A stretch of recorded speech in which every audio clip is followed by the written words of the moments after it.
ଦେଖନ୍ତି ସାଙ୍ଗମାନେ ଜୟ ଜଗନ୍ନାଥ। ସକାଳୁ ସକାଳୁ ଗରମ ଭାତ, ଡାଲି, ଆଳୁ ଆଉ ଟିକେ ଆମ୍ବୁଲ ପଡ଼ିକି କଷା ହେଇଛି, ଖଟା ଖଟା ଆଉ ପାମ୍ପଡ଼, ପିଆଜ, କଞ୍ଚା ଲଙ୍କା, କାଗଜି ଲେମ୍ବୁ। ଆମର ଖାଇଲେଣି।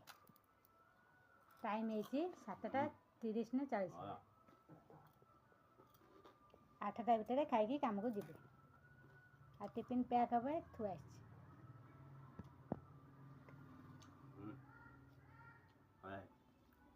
କୋଉଟା ଭଲ ହେଇଛି? ଏଇଟା ଟିକେ ଖଟା ଖଟା ଲାଗୁଛି, ଆମ୍ବୁଲ ପଡ଼ିକି ହେଇଛି। ଆଳୁ କଷା, ଆମ୍ବୁଲ, ଡାଲି ବଢ଼ିଆ ଲାଗୁଛି।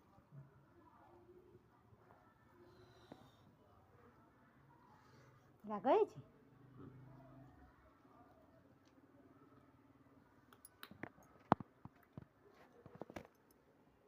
ଆଜି ଭାତ ଥଣ୍ଡା କରିକି ଦେଇଛି।